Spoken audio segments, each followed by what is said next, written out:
Salam damai sejahtera bagi kita semua, sahabat-sahabat Kristus GKI Taman Aries. Berjumpa lagi bersama saya Irene Krisanteme di dalam program belajar dari tokoh Alkitab. Yang hari ini spesial dalam rangka kita memperingati sunyinya hari-hari pasca kematian Juru Selamat kita Yesus Kristus.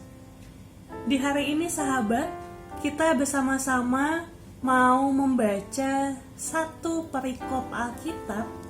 Bacaannya akan diambil dari Injil Lukas, Alkitab kita. Lukas pasal 23 ayat 50 sampai 53. Saya mengajak kita membacanya bersama-sama. Lukas 23 ayat 50 sampai 53. Yesus dikuburkan. Adalah seorang yang bernama Yusuf.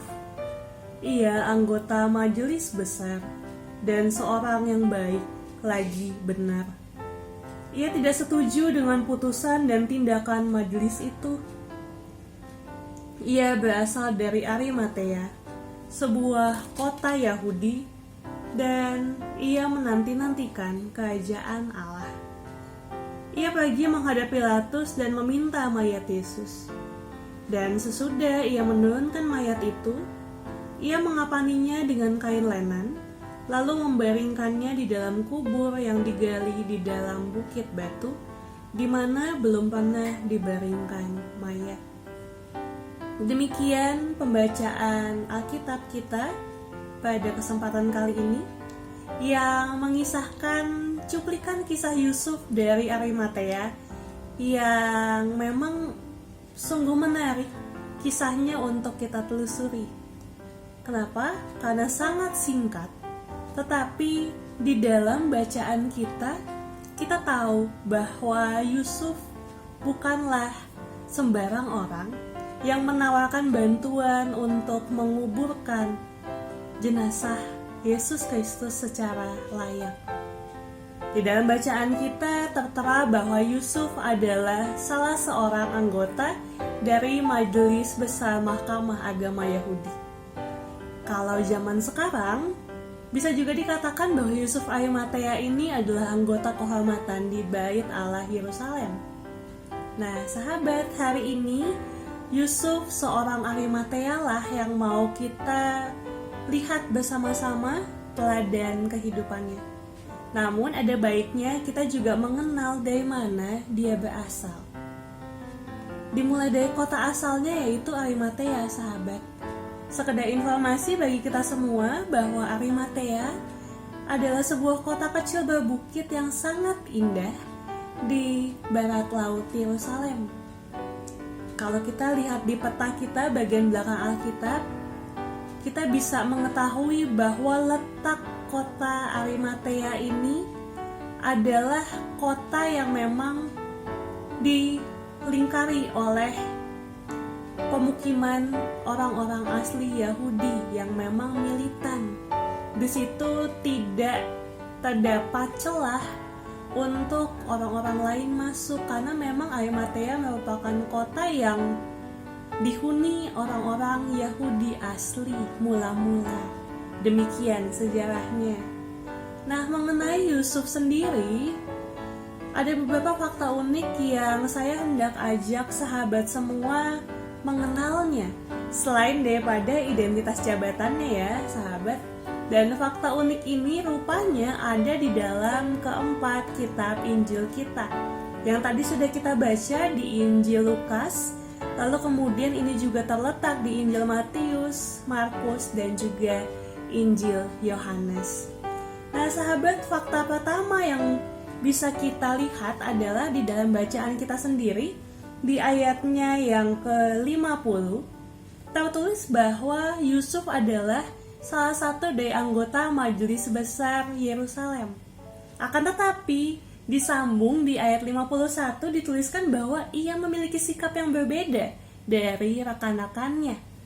Meskipun menjadi salah satu dari anggota Majelis Besar Yerusalem atau anggota Mahkamah Agama yang kalau kita kenal secara umum rasanya menjadi rival Yesus ya, sahabat. Tetapi di sini dikatakan bahwa ia secara pribadi, Yusuf Arimatea ini tidak setuju dengan kekerasan yang dituduhkan dan dijatuhkan kepada Yesus. Sebab apa?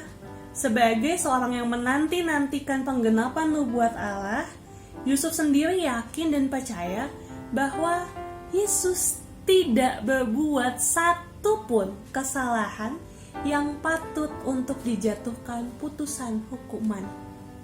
Namun, meskipun Yusuf ini seorang anggota Mahkamah Agama, meskipun Yusuf ini tidak setuju dengan putusan banyak orang, akan tetapi Yusuf kenyataannya tidak dapat mencegah hukuman mati.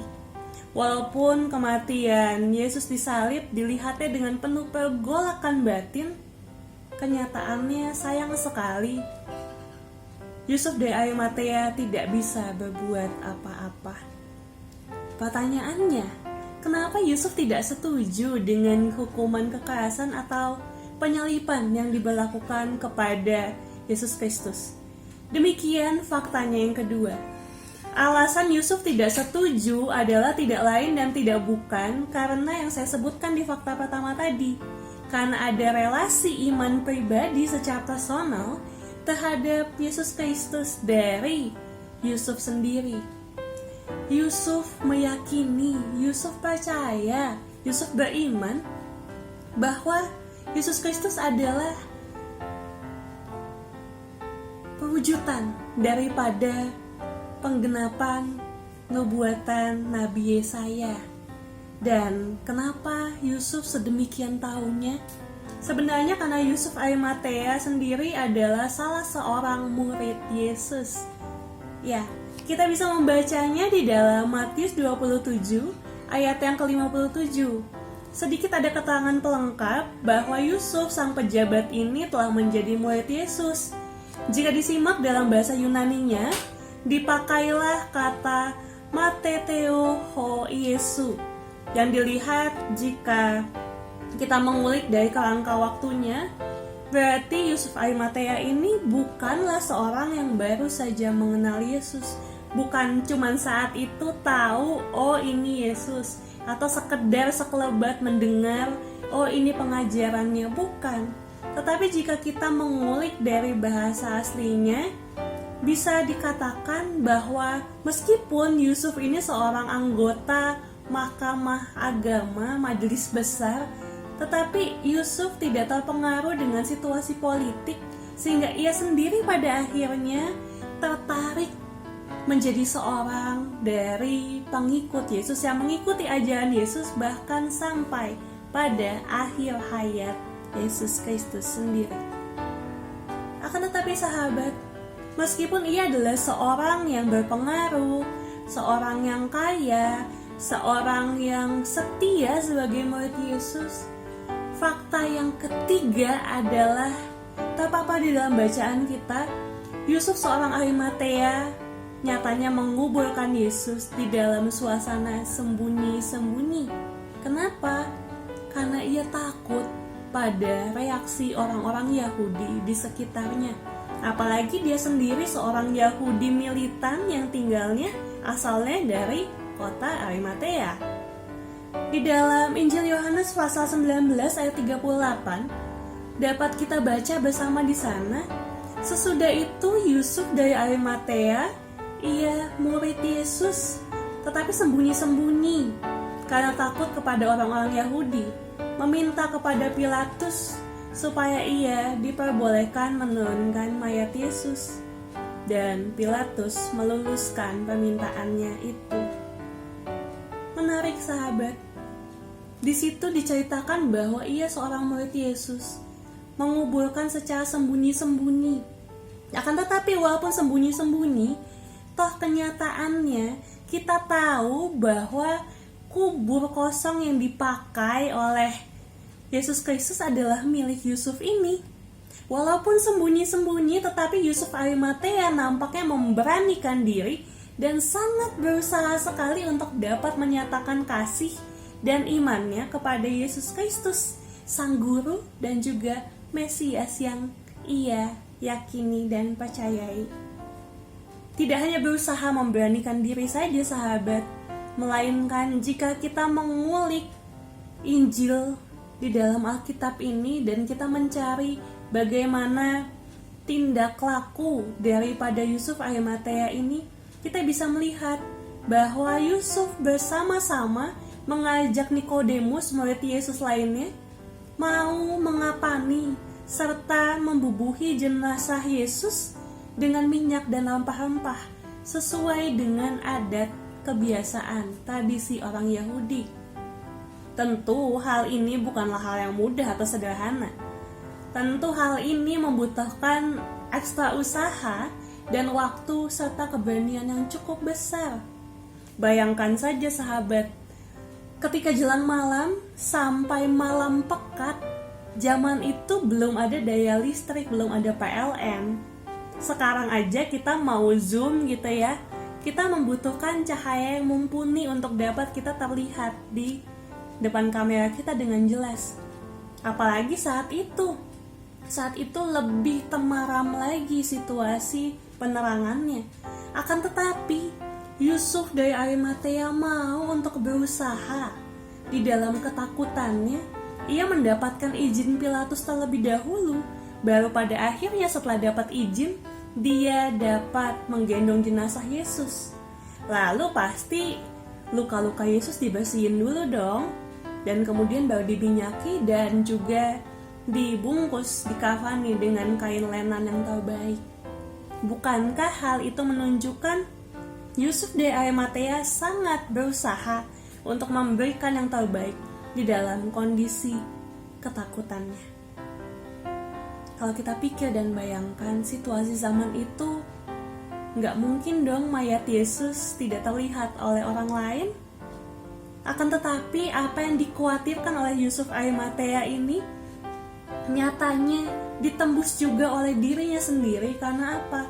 Iman percayanya dan cintanya yang sebegitu besar kepada Yesus Kristus Sang Guru dan juga Mesias.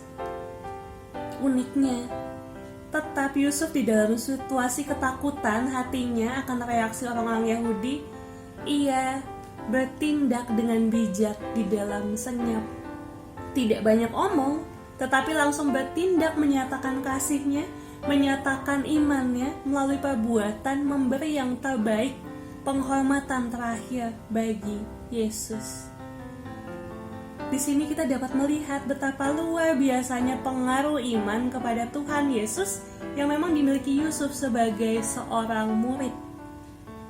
Di saat murid-murid lain terdesak situasi yang mencekam akibat penangkapan, penganiayaan serta penyaliban Yesus dan bersembunyi, Yusuf Arimatea hadir menjadi orang pertama yang tegak berdiri menyatakan bahwa ia berada di pihak Yesus untuk memberikan yang terbaik, penghormatan terakhir bagi Yesus Kristus. Sahabat yang dikasihi Tuhan Yesus Kristus, Alkitab di dalam keempat Injil yang kita miliki dan dapat kita baca barusan mencatat apa yang dilakukan Yusuf Arimatea ini ternyata bukan hanya sekedar meminta izin Pilatus untuk memakamkan Yesus di makam pribadi miliknya. Akan tetapi ketika kita mencoba untuk merenungkan sebenarnya apa yang tengah Yusuf Arimatea ini lakukan lebih daripada itu. Tercermin di dalam sikap tindak lakunya bahwa Yusuf Arimatea ini mengatasi ketakutan pribadinya sendiri akan reaksi masyarakat sekitar yang tengah bergejolak. Dan ketika dia mengatasi ketakutannya, Yusuf berani bertindak lebih maju untuk dapat memberikan yang terbaik bagi Yesus. Ketika semua orang yang mengenal Yesus nampaknya mengundurkan diri untuk mengamankan pribadinya masing-masing. Tetapi di sini kita baca bersama-sama, kita lihat, saksikan pergumulan iman seorang Yusuf Arimatea. Ia berani menunjukkan bukti imannya terhadap Yesus Kristus, Sang Guru maupun Mesias yang ia ikuti pengajarannya sedari awal.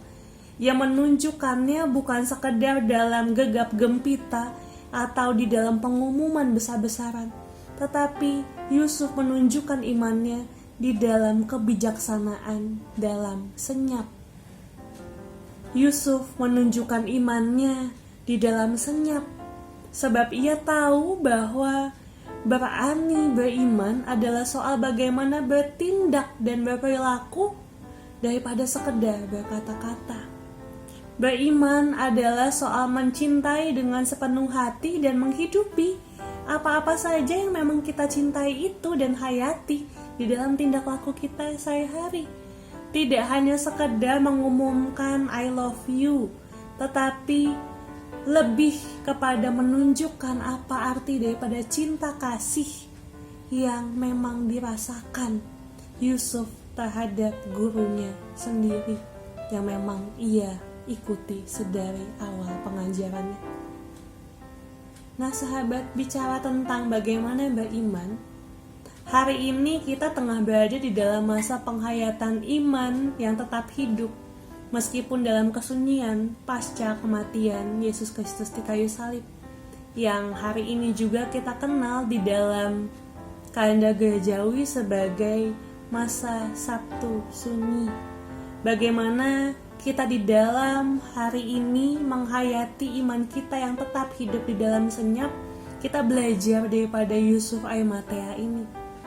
Dan saya mengajak sahabat, Bapak Ibu semua untuk merenungkan situasi diri kita pada akhir-akhir ini sebagai seorang Yusuf yang beriman di tengah konflik batiniah maupun konflik lingkungan sekitar sosial masyarakat.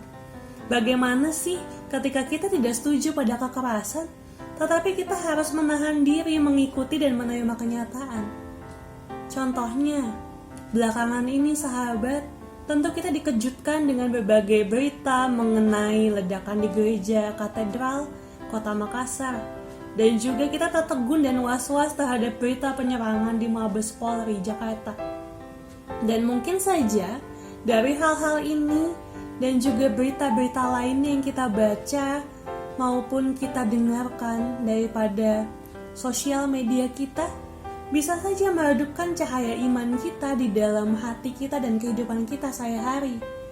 Lantas ketika itu terjadi, mungkin juga kita bisa takut untuk beraktivitas, dan itu bisa membatasi pergerakan iman kita, pikiran kita untuk saling bertoleransi dengan sesama.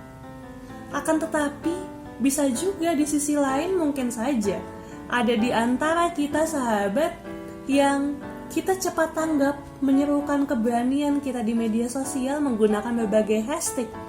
Contohnya hashtag aku rapopo, atau hashtag kami tidak takut, hashtag berani melawan, dan lain sebagainya. Padahal bisa saja di saat kita menuliskannya, remah-remah ketakutan di dalam hati kita tidak sungguh-sungguh dapat kita atasi. Lantas ketika kita bertemu dengan realita itu, apakah itu masih bisa dikatakan kita berani di dalam kondisi situasi yang tidak menentu? Berani beriman, menjaga pelita iman kita tetap hidup. Nah, sebagai Yusuf Arimatea masa kini sahabat, menurut sahabat semua mana yang patut dilakukan? Dan seperti apakah kira-kira sikap yang sebaiknya kita tunjukkan di tengah ketercekaman ini? Hari ini sahabat kita melihat kilasan Yusuf Arimatea ketika ia melihat kekerasan demi kekerasan terjadi di sekitarnya terhadap Yesus, Guru dan Mesias yang ia percayai dan ia kasihi. Di saat yang sama ketika ia tidak setuju dan tidak dapat mengelak daripada realitas itu, dapat kita bayangkan bagaimana posisi Yusuf, betapa galaunya diri dia. Tetapi ketika ia harusnya kita lihat hanya bersedih dan meratap, Yusuf malah memilih sikap yang sebaliknya. Yusuf mengambil sikap menunjukkan cinta kasihnya dan imannya kepada sang guru dan Mesias, bukan hanya sekedar dari kata-kata, bukan pula juga dengan tindakan gegabah. melainkan Yusuf Arimatea mau menunjukkan iman dan cinta kasihnya secara perlahan, bertindak di dalam kebijaksanaan, di dalam senyap. Yusuf, kita pelajari hari ini, memutuskan keluar dari ketakutannya dan memberikan yang terbaik bagi Yesus, dimulai dari berstrategi bagaimana memberanikan dirinya menghadap Pilatus dan juga mengusahakan jalan terbaik dari apa yang masih ia dapat lakukan untuk Yesus Sang Guru Agung. Yusuf bukannya tidak peduli lagi pada pandangan orang sekitar yang bisa saja menyerangnya saat ia menghormati jenazah Yesus untuk yang terakhir kali. Akan tetapi Yusuf di sini mengambil sikap teguh dan bijak bertindak di dalam mewujudkan apa-apa saja yang bisa ia lakukan sebagai contoh bahwa iman pribadi adalah soal tindakan yang penuh kebijaksanaan. Di sini sahabat, Yusuf Arimatea telah menunjukkan identitas keteladanan dari seorang tokoh yang memang jarang dibahas. Tetapi kita kini dapat melihat dan meresapinya bersama-sama bahwa keimanan dan cinta kasihnya yang penuh kebijaksanaan dalam senyap sangat mungkin untuk kita contoh. Bukan sekedar dari kuasa jabatan atau dari kekayaan yang menyediakan kubur, tetapi berangkat dari ketakutannya, justru kita bisa belajar bahwa Yusuf menunjukkan tindakan imannya itu dimulai dari berani melangkah, mengalahkan ketakutan demi ketakutan untuk melakukan yang terbaik bagi Yesus Kristus dari cinta dan imannya yang ia pupuk dengan baik. Dan pada akhirnya sahabat, iman dan cintanya kepada Tuhan Yesus sendiri yang dapat dibuktikan dan kita teladani mengalahkan ketakutan-ketakutan hidup yang mengekang pertumbuhan kebaikan di dalam dirinya. Sahabat berita yang dikasihi Tuhan Yesus Kristus, ketika kita membaca runutan kisah demi kisah tindak laku Yusuf Arimatea, maka izinkanlah saya mengajak sahabat semua di rumah untuk merenungkan pertanyaan ini sebelum kita menutup segmen Belajar dari Tokoh Alkitab edisi Sabtu Sunyi pada saat ini. Ketika kita mempelajari, ketika kita meresapi tindak laku daripada Yusuf Arimatea, kira-kira dari Yusuf Arimatea yang berani untuk menyatakan imannya di tengah ketakutan dengan cinta dan iman yang besar, inspirasi apa yang Bapak, Ibu, sahabat sekalian hendak aktualisasikan di dalam kehidupan kita sehari-hari? Silahkan Bapak, Ibu, kita berdiskusi untuk memperkaya hasanah iman kita. Kita sekiranya boleh menuliskan pandangan kita, refleksi kita terhadap bacaan ini di dalam kolom komentar YouTube kita GKI Taman Aries, dan kiranya ketika kita menjawabnya pada kolom komentar ini, setiap inspirasi dari teladan tokoh Alkitab Yusuf Arimatea ini yang kita renungkan pada saat ini bisa menjadi salah satu puzzle iman yang menguatkan langkah ziarah kehidupan kita bersama secara pribadi maupun secara komunitas di dalam lingkungan persekutuan kita. Dan kiranya ketika kita belajar bersama-sama secara pribadi bagaimana iman dan cinta kasih daripada Yusuf Arimatea yang ia pupuk, pelihara dan wujudkan di dalam tindakan, bisa mengalahkan ketakutan dan juga membuat ia membuka cakrawala horizon kebaikan-kebaikan yang lebih besar lagi bagi Yesus dan juga sesama. Kiranya ini memberkati langkah kehidupan kita untuk terus mantap maju bersama beriman meskipun di dalam ketidakpastian yang menerjang kehidupan kita. Kiranya perenungan kita pada saat ini dapat menguatkan langkah ziarah kehidupan kita bersama Kristus Yesus, Sang Guru Agung, Juru Selamat, yang cinta kasih-Nya luar biasa besar untuk kita. Kiranya cinta kasih itu juga yang memantapkan langkah kehidupan kita dari hari ini sampai selama-lamanya untuk dapat mencerminkan teladan hidup bijaksana meskipun di dalam senyap. Tuhan Yesus memberkati kita semua. Amin.